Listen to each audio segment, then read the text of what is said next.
کریم فرماتا ہے ما کان محمد صلی اللہ علیہ وآلہ وسلم ابا احد من رجالکم، آپ صلی اللہ علیہ وسلم تم میں سے کسی بھی بالغ مرد کے باپ نہیں ہیں، کسی بھی بالغ مرد کے باپ۔ آپ کے 4 شہزادے ہوئے، 4 بیٹے ہوئے، لیکن سب کے سب نابالغی کی عمر میں دنیا سے پردہ فرما گئے۔ اس لیے فرمایا کہ کسی بالغ مرد کے آپ باپ،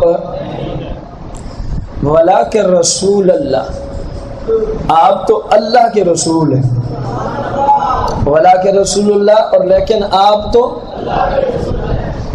کیسے رسول ہیں؟ فرمایا وَخَاتَمَ النَّبِيِّينَ۔ اب اس کا ترجمہ تو آپ سب کو ہی آتا ہوگا، وَخَاتَمَ النَّبِيِّينَ، یہ کس کتاب کے کلمات بول رہے ہیں؟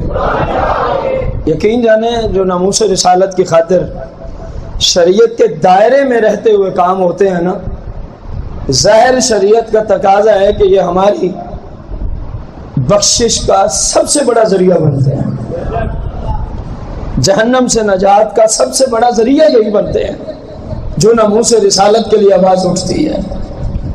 اور یہ جو ناموس رسالت کا مسئلہ ہے، ختم نبوت کا مسئلہ ہے، یہ میری ذات کا مسئلہ نہیں ہے،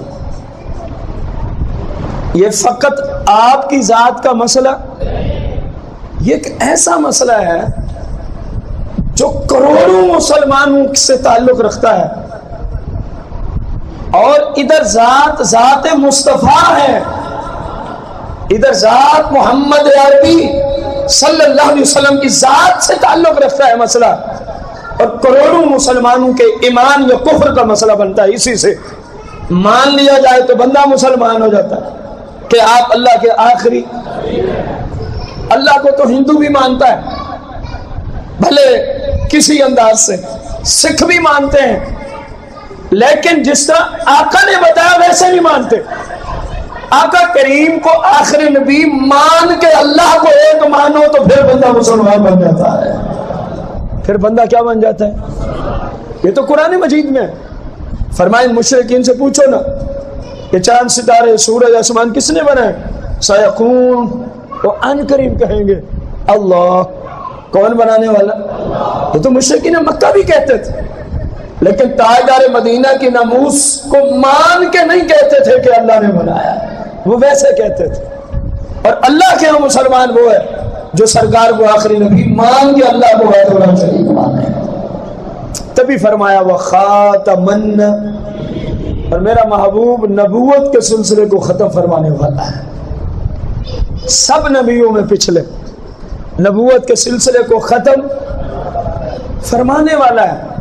میرے بھائیوں، دوستوں اور بزرگوں، قرآن مقدس نے یہ فیصلہ دے دیا، قرآن مقدس نے یہ فیصلہ کہ آپ صلی اللہ علیہ وسلم اللہ کے آخری، آپ صلی اللہ علیہ وسلم اللہ کے آخری،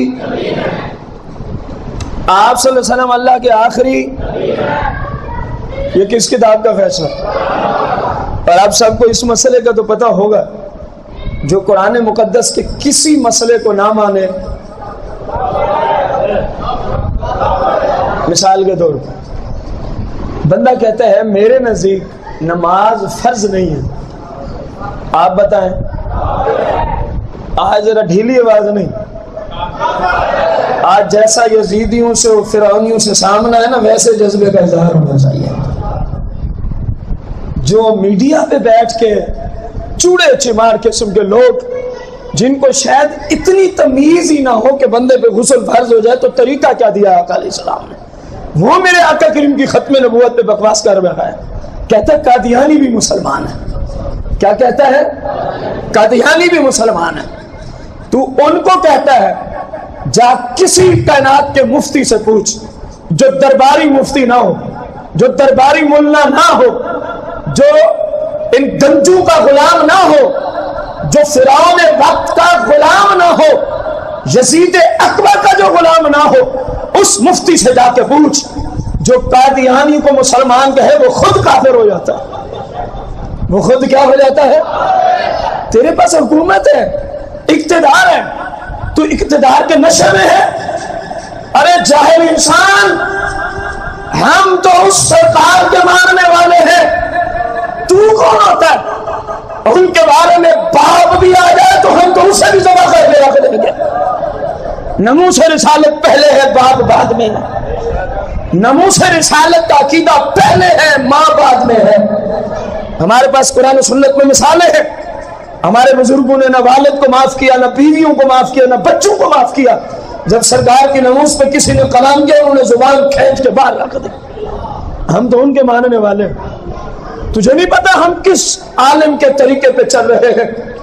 مولانا مجاہد